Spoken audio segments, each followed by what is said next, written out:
Hi there guys, it's Aaron here from Push Square, and I hope that you all indeed had a very Merry Christmas. What PlayStation 5 games did Santa bring you? What ones did he slip under the tree? Maybe Deathloop, and he's still trying to slip it under the tree to you. Who knows, he might get there eventually. But I hoped on this video that we'd take a more chill approach, and that you would indulge me for a little bit with what I'm going to call the alternative Push Square 2021 Indie Game of the Year Awards. Catchy title, right? Yes, this is the one video game award show where we don't have to take things quite as seriously as other ones, and we get to have a bit of fun showing some love to all the smaller but still equally as impressive and exciting indie titles that have released on PlayStation throughout this year. So anyway, leading us off, got the envelope here. We're gonna find out what the first award is for. So, the award for Best Bosses that make you question your own morality goes to Death's Door. You've already heard me wax lyrical about Death's Door this year, but what's another short segment, eh? I was so pleased to learn of its eventual arrival on PS4 and PS5 earlier this November, mainly because it meant that players here could now get to play one of the best games of the year, indie game or otherwise. The top-down action is tight, and each of the 3 biomes you explore full of a challenge. But what has me ruminating on Death's Door far after I finished it is just how it interprets the subject of death. Is this necessarily a good thing I'm doing as a cute little crow? And what does me taking the head off this witch mean for those that she'll leave behind? Death's Door tackles this subject and many more, all within the remit of an incredibly polished, though short, isometric adventure. Congratulations to Death's Door there, an award very well earned. Next up with the awards ceremony, the award for Best Spin-Off that is far better than it has any right to be is Shovel Knight Pocket Dungeon. Shovel Knight Pocket Dungeon is a game I find myself getting increasingly mad at. Mainly because it wasn't enough for Yacht Club's chivalrous digger to give us just one exceptional game, no, as now he's done it all over again. This time by way of a puzzle-based spin-off, no less. Pocket Dungeon snuck out towards the end of this year to be far better than it had any right to be, offering up some smart spins on the traditional Match 3 format, whilst somehow finding a way to pay affectionate tribute to Shovel Knight lore so far.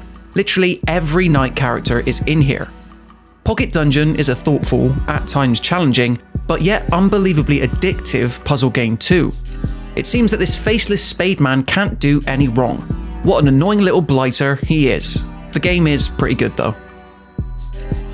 Yep, Shovel Knight this, Shovel Knight that, we get it. Shovel Knight's great and everything. He makes really good games, or at least Yacht Club does, and you know, those closely associated and affiliated with Yacht Club. But anyway, moving us off to the next award.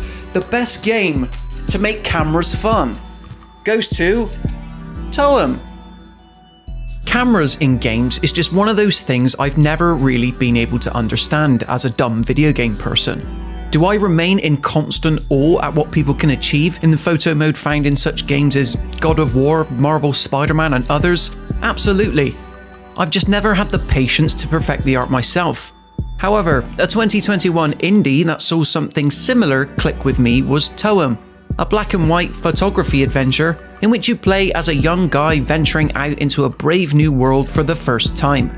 This is a classic case of the journey being more important than the destination, sure, but snapping away in various creative scenarios made it all worth it. Cameras in games can be fun, who knew it?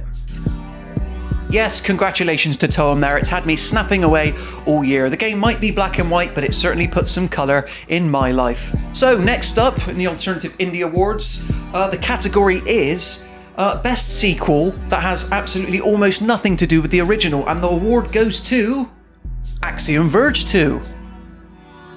I'm so glad to live in a world where the risks taken in Axiom Verge 2 were allowed to happen. I say this because, for all intents and purposes, it's a sequel that shouldn't work but somehow still does. Well, why shouldn't it work? Namely because it's a prequel centered on an entirely new protagonist and world with a whole new style of play, primarily being melee based. At first it'll have you thinking, what even makes this an Axiom Verge sequel other than an 8-bit art style? Dig deeper though and all will be revealed. Axiom Verge 2 turns out to be a Metroidvania-esque adventure that is short but stands on its own 2 feet. in some ways encouraging you to engage with enemies as little as possible, and it makes for quite a refreshing approach. Yes, another hearty congratulations to Axiom Verge 2 there. And in the next category we have the best game of the year that was also the best game of the year last year, and that goes to none other than Hades, as if there was any other choice. One of the best things about hosting a PlayStation channel in this, the year of our Lord 2021, is that I now get to talk about Hades. Arguably not just one of the best games from last year, but now also this year too, seeing as it's just been made available to play for a whole new audience on PlayStation. And was this fast-paced roguelike actioner in which you try to break out of hell worth the wait? Hell yes! Playing as Zagreus simply feels freeing, as you must dodge, dash, and stab your way throughout the underworld's different layers, forming relationships with your fellow gods and fine-tuning your preferred playstyle in the process. Yes, Hades, a hell of a good time. We're fed up hearing about it. Hades is the game of forever, we get it, it's the GOAT, the indie GOAT at least. The next award for the best playable episode of Doctor Who we'll perhaps ever see, and the winner is Last Stop. Anyone who knows anything about me will tell you two things. A, he's big into games, and B, potentially even more so, Doctor Who. That's why you'd probably think I would have enjoyed the latest game from Virginia developer Variable State. That said, Last Stop's 3 intertwining stories didn't quite fully come together for me by the end, but I can still appreciate its roots in supernatural mystery, as well as its wildly distinct London setting.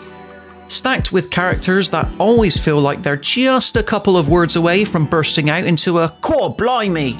This is about as close to a playable episode of Doctor Who as we'll probably ever get, serving as a character-hopping narrative adventure sent on shady government organisations, mysterious glowing men, and body swap mishaps. Last Stop isn't perfect, but was it still a fun dose of campy sci-fi? Oh yes, one that's best served with fish and chips. There you go, it might lack a Time Lord, but Last Stop, definitely one to scratch that kind of Doctor Who itch there. Okay, and the next award for the most hallucinogenic visuals and brightest visuals goes to Solar Ash. Solar Ash was another late-year PlayStation indie release intent on offering players a psychedelic interstellar journey unlike any other. Heart Machine's follow-up to Hyper Light Drifter is vastly different for the most part, but where it bears the most resemblance is in its glitzy, almost hallucinogenic visuals and art palette. It's definitely the brightest looking game you'll play this year, hence the award, using neon purple and luminous green tones to better transport you to inside a black hole. It all comes together magically whenever you come up against the location's serpent-like beasts, completing a carefree ballet balance to take them all out. If you want a treat for the eyes, Solar Ash has you covered. Okay, congratulations to Solar Ash for being the brightest game out there. I'm just about getting over it.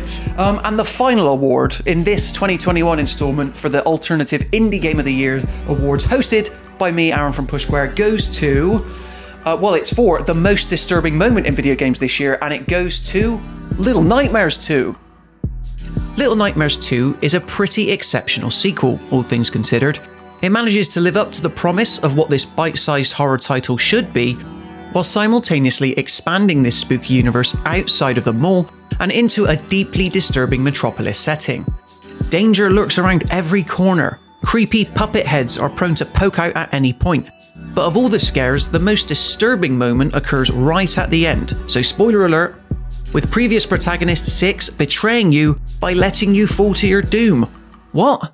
We spent so much time together, why would you do this? That's the last time I ever trust a yellow jacket ever again. Little Nightmares 2, definitely responsible for this absolute dagger to the heart.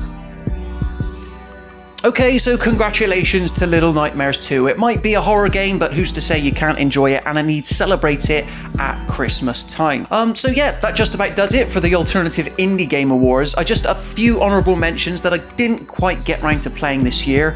Obviously, some other great fantastic indies on PlayStation included Chicory, which I hear exceedingly good things about, Kena, Bridge of Spirits, which I know we on the channel loved. I myself just haven't got around to playing it yet. Then you've got something like Cyber Over Shadow, which also looks pretty cool. Only played an hour or so of that, and I do remember enjoying it. It came out in January, but I need to dive back into that one. And then finally, Fist, Forged in Shadow, which looks like an incredibly cool Metroidvania with super cyberpunk stylings, plus you get to play as an arse-kicking bunny, so what's not to love? Hopefully I will enjoy it when I play through those indies.